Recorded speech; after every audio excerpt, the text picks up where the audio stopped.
정약용은 왜 함부로 잘해주지 말라 했을까? 사람들은 이렇게 말합니다. 그래도 사람은 잘해줘야 한다고. 하지만 60년, 70년을 살아보신 분들은 이미 알고 계실 겁니다. 잘해줬더니 고마워하기는커녕 점점 만만하게 본다는 사실을요. 조선 최고의 실학자 정약용은 이 불편한 진실을 아주 일찍부터 꿰뚫고 있었습니다. 그래서 그는 이런 뜻을 남겼습니다. 함부로 은혜를 베풀지 말라. 이 말은 차갑게 살라는 뜻이 아니었습니다. 사람을 미워하라는 말도 혼자 살라는 말도 아니었습니다. 사람을 정확히 보라는 말이었고 자기 자신을 지키라는 말이었습니다. 오늘 우리는 정약용이 왜 잘해주는 사람이 되기를 끝까지 경계했는지 그 이유를 천천히 들여다보려 합니다. 이 이야기는 착하게 살아온 사람일수록 더 아프게 다가올 것입니다. 정약용은 사람을 볼 때 나를 먼저 보지 않았습니다. 능력도, 지위도, 재산도 기준이 아니었습니다. 그가 끝까지 본 것은 오직 하나였습니다. 이 사람은 선을 지킬 줄 아는가? 사람은 상대가 얼마나 착한지를 보지 않습니다. 사람은 상대가 어디까지 허락하는지를 봅니다. 처음에는 감사합니다. 두 번째는 당연해집니다. 세 번째부터는 요구가 됩니다. 그리고 어느 순간 존중은 사라지고 무시는 남습니다. 정약용은 이 과정을 수없이 보았습니다. 관직에 있을 때도 유배지에서도 사람은 늘 비슷했습니다. 기준 없는 호의는 은혜가 아니라 약점이 된다는 사실을요. 정약용은 사람이 망가지는 과정을 아주 냉정하게 정리했습니다. 처음에는 좋은 마음으로 시작합니다. 그 다음에는 참아줍니다. 그 다음에는 내가 이해해야지 하며 스스로를 설득합니다. 그리고 마지막에는 이렇게 말합니다. 사람이니까 그럴 수도 있지. 하지만 정약용은 여기서 단호했습니다. 선을 넘는 자에게 선을 다시 내주지 말라. 선을 넘었는데도 아무 일 없다는 듯 다시 잘해주면 그 사람은 미안해하지 않습니다. 오히려 확신합니다. 아, 이 사람은 여기까지 해도 되는 사람이구나. 정약용은 유배지에서 사람을 잃었습니다. 함께하던 이들이 하나둘 떠났습니다. 하지만 그는 그곳에서 중요한 사실 하나를 보았습니다. 끝까지 남은 사람은 항상 소수였다는 것. 그 사람들은 가장 말을 잘하는 사람도 가장 능력 있는 사람도 아니었습니다. 그들은 선을 지킬 줄 아는 사람들이었습니다. 그때 정약용은 깨달았습니다. 관계는 숫자가 아니라 질이라는 것을 많이 잘해줘서 남는 사람이 아니라 존중받을 줄 알아서 남는 사람이 곁에 남는다는 것을요. 젊을 때는 참는 것이 미덕처럼 보입니다. 하지만 나이가 들수록 참는 관계는 몸을 먼저 망가뜨립니다. 정약용은 노년에 이런 뜻을 거듭 말합니다. 마음을 소모하는 관계는 병보다 더 해롭다. 이 나이에 우리가 지켜야 할 것은 체력만이 아닙니다. 존엄입니다. 무례를 참고 이해만 하다 보면 어느새 사람들은 당신을 낮은 자리로 밀어냅니다. 그래서 정약용은 단 하나를 강조했습니다. 선을 먼저 정하라. 사람의 태도를 바꾸는 방법은 싸우는 것이 아닙니다. 참여하는 것도 아닙니다. 단 하나입니다. 선을 넘었을 때 웃지 않는 것, 예전처럼 다시 잘해주지 않는 것, 조용히 거리를 조정하는 것. 정약용은 이것을 차가움이라 부르지 않았습니다. 지혜라고 보았습니다. 선을 지키는 순간 사람의 태도는 놀라울 정도로 빠르게 달라집니다. 정약용이 말한 함부로 잘해주지 말라는 말은 사람을 미워하라는 뜻이 아니었습니다. 사람을 거부하라는 뜻도 아니었습니다. 당신을 소중히 대하라는 말이었습니다. 착함은 분명 미덕입니다. 하지만 기준 없는 착함은 당신을 지켜주지 않습니다. 이제는 잘해주는 사람이 아니라 존중받는 사람이 되십시오. 그것이 정약용이 말한 가장 품격 있는 노년이었습니다. 그리고 여기서 우리는 한 가지 질문을 마주하게 됩니다. 왜 사람은 잘해주면 우습게 보게 될까요? 정약용은 이 현상을 감정만이 아니라 관계의 구조로 보았습니다. 사람은 상대의 마음을 보고 태도를 정하지 않습니다. 사람은 상대가 스스로를 어떻게 대하는지를 보고 태도를 정합니다. 잘해주는 행동이 존중으로 이어지려면 반드시 조건이 필요합니다. 그 조건이 없을 때 호의는 존중이 아니라 값싼 친절이 됩니다. 정약용은 이 지점을 냉정하게 짚었습니다. 사람은 공짜를 귀하게 여기지 않는다. 를 주는 사람은 있는 줄도 모른다. 그래서 계속 주는 순간 그 사람은 고마운 사람이 아니라 안연한 사람이 됩니다.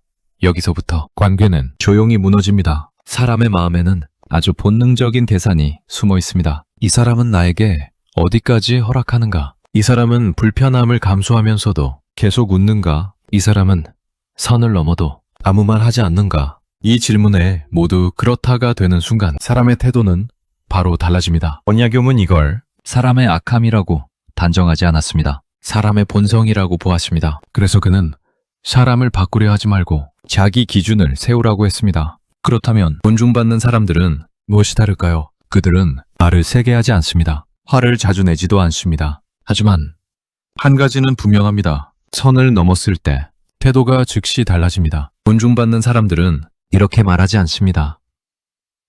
괜찮아요. 그럴 수도 있죠. 제가 이해할게요. 대신 이렇게 행동합니다. 조금 거리를 둡니다.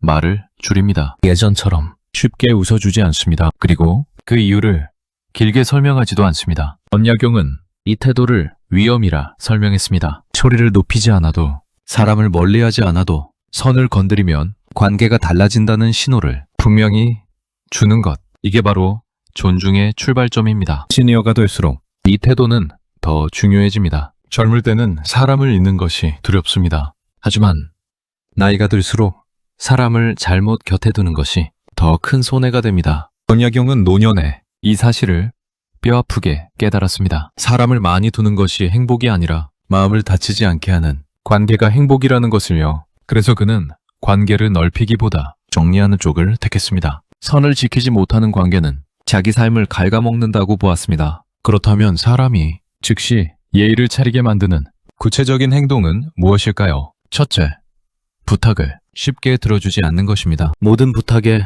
바로 알겠다고 말하지 마십시오. 잠시 생각하겠다고 말하십시오. 그 짧은 멈춤이 당신의 가치를 올려줍니다. 둘째, 선을 넘은 행동에 즉각 반응하는 것입니다. 웃으며 넘기지 마십시오. 표정을 바꾸십시오. 말수를 줄이십시오. 그 순간 상대는 당신의 기준을 인식합니다. 셋째, 다시 예전처럼 돌아가지 않는 것입니다. 한번 무너진 선은 다시 세우지 않으면 계속 무너집니다. 언약용은 이걸 관계의 교육으로 보았습니다. 말로 가르치지 않아도 태도로 가르치는 것. 정약용이 함부로 잘해주지 말라고 한 이유는 결국 하나입니다. 사람을 냉정하게 대하라는 게 아니라 자기 삶을 가볍게 쓰지 말라는 뜻이었습니다. 당신의 시간, 당신의 마음, 당신의 노년은 아무에게나 소모될 만큼 가벼운 것이 아닙니다. 이제는 다 주는 사람이 아니라 지킬 줄 아는 사람이 되십시오. 그 순간 사람들의 태도는 놀라울 정도로 빠르게 달라질 것입니다. 그리고 그 변화는 당신을 더 고요하게,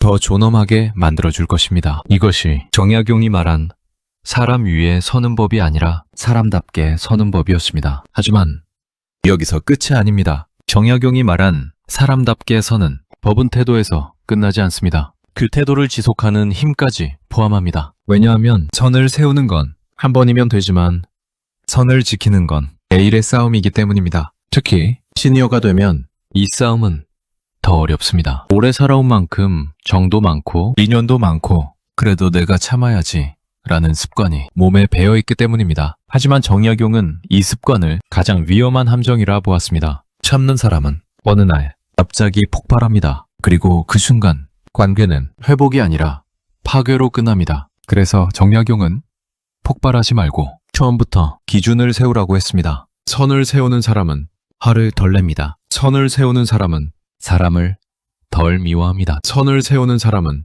자기 마음을 덜 소모합니다. 여기서 많은 분들이 묻습니다. 그럼 선을 세운다는 게 구체적으로 뭡니까? 차갑게 끊으라는 겁니까? 아니면 말을 독하게 하라는 겁니까? 정약용의 답은 의외로 단순합니다. 선을 세운다는 것은 거절이 아니라 원칙을 예고하는 것입니다. 갑자기 끊는 게 아니라 처음부터 당신의 규칙을 드러내는 것입니다. 사람은 상대의 규칙을 알면 조심합니다. 하지만 규칙이 없으면 시험합니다. 조금씩 선을 넘어봅니다. 그리고 그 시험이 반복되면 마침내 당신을 가볍게 다룹니다. 그러니 규칙을 말로 설명하지 말고 삶으로 보여야 합니다. 존중받는 사람들의 공통점이 바로 여기 있습니다. 그들은 관계에서 속도를 조절합니다. 처음부터 너무 빨리 마음을 주지 않습니다. 처음부터 너무 많이 퍼주지 않습니다. 처음부터 너무 자주 만나지 않습니다. 속도를 늦추는 순간 상대는 예의를 차립니다. 왜냐하면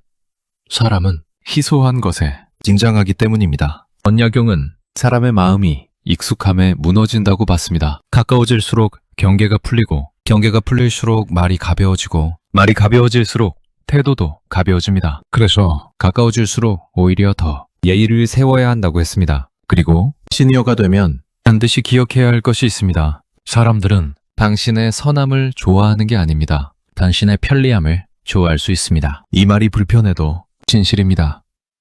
도움이 필요할 때만 연락하는 사람, 감정 쓰레기를 당신에게만 쏟는 사람, 자기 말만 하고 당신 이야기는 듣지 않는 사람, 그 사람들은 당신을 좋아하는 것이 아니라 당신의 역할을 좋아하는 겁니다. 언약용은 이런 관계를 가장 위험하다고 봤습니다. 왜냐하면 그 관계는 당신이 늙을수록 당신을 더 소모시키기 때문입니다. 그럼 그런 사람을 어떻게 알아보느냐? 정약용식 기준은 아주 명확합니다. 당신이 한 번 거절했을 때, 당신이 한 번 늦게 답했을 때, 당신이 한 번 도움을 줄이지 않았을 때 그 사람의 표정이 어떻게 변하는가? 여기서 사람의 진짜 마음이 드러납니다. 존중하는 사람은 당신의 사정을 묻습니다. 이기적인 사람은 당신의 태도를 탓합니다. 언약용은 이 차이를 인정이라 불렀습니다. 인정이 있는 사람은 상대를 사람으로 봅니다. 인정이 없는 사람은 상대를 수단으로 봅니다. 그러니 오늘부터 이 한 문장을 마음에 새기십시오. 내가 불편해지는 관계는 이미 잘못된 관계다. 시니어가 되면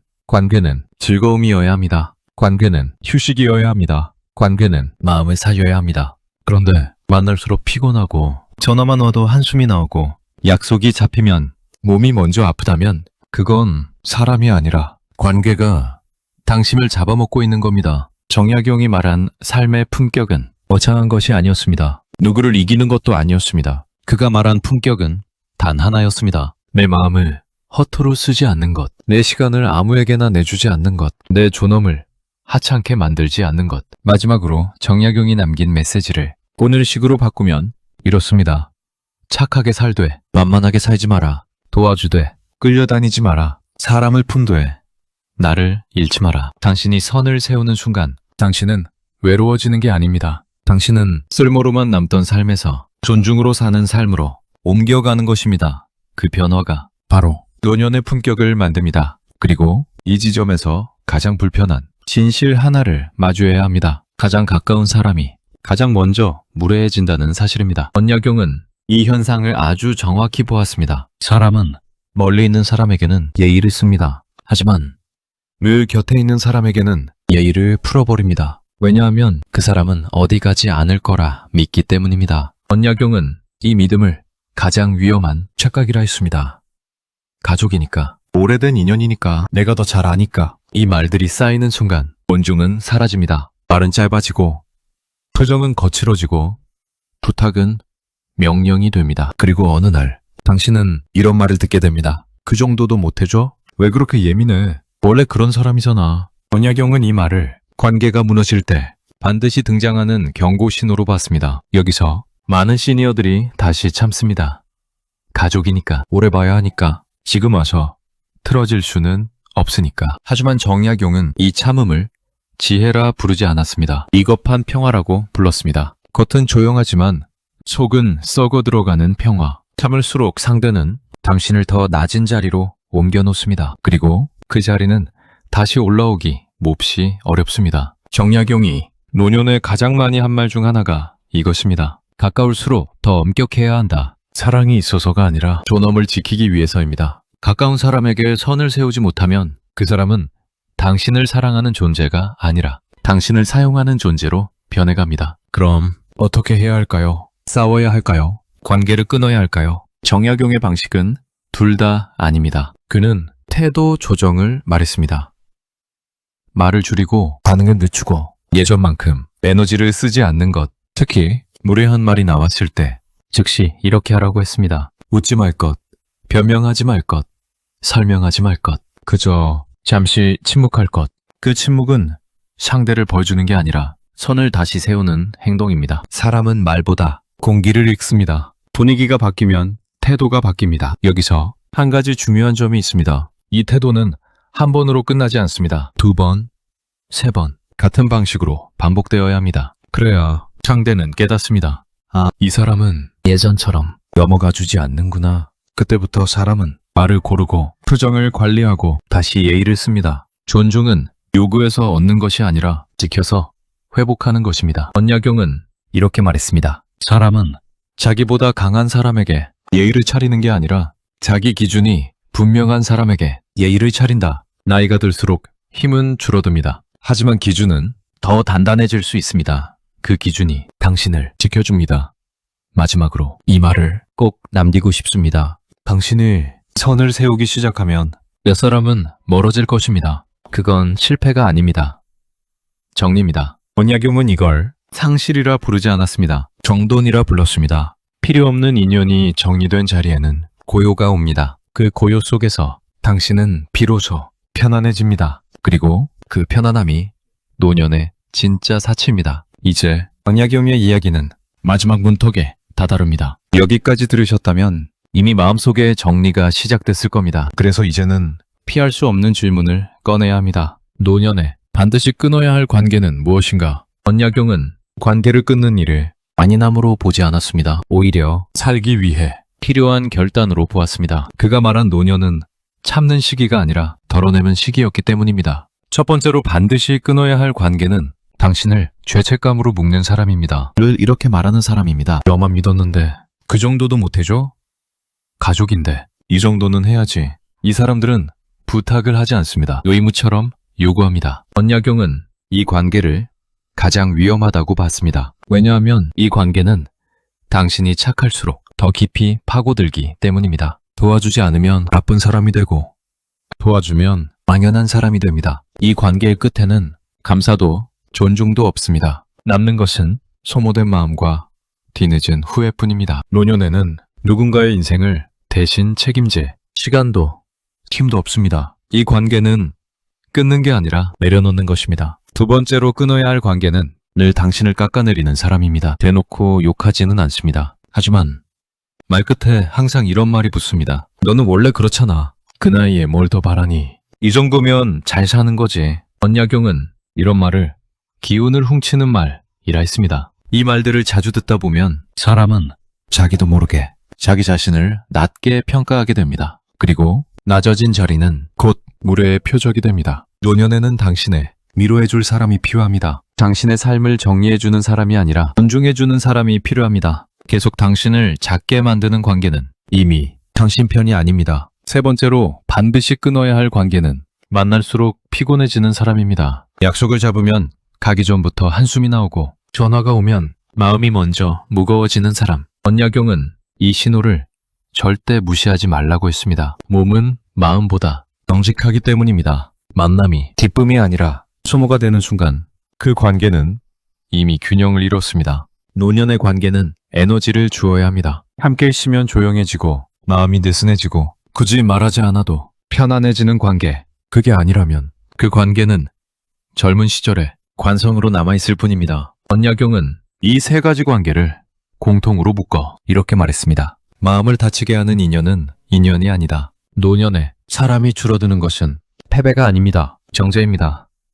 불필요한 것을 덜어낼수록 삶은 또렷해집니다. 사람이 줄어들수록 당신 자신이 선명해집니다. 그리고 관계를 덜어낸 자리에는 반드시 무언가가 들어옵니다. 고요, 자유, 그리고 자기 존중. 아무에게도 진명하지 않아도 되는 삶. 눈치 보지 않아도 되는 하루. 그것이 정약용이 말한 노년의 품격이었습니다. 이제 마지막으로 이 말을 남기고 싶습니다. 노년은 사람을 더 품는 시기가 아니라 나를 더 지키는 시기입니다. 잘해줘서 곁에 남은 사람보다 존중해서 곁에 남은 사람이 더 오래 갑니다. 그 사실을 지금이라도 기억하십시오. 이 이야기가 당신 마음에 조금이라도 닿았다면 구독과 좋아요로 함께 해주세요. 이 채널은 노년에 꼭 필요한 이야기만 조용히 그러나 분명하게 전해드릴 것입니다. 당신의 삶은 이미 충분히 귀합니다. 이제는 그 가치를 스스로 지켜도 됩니다.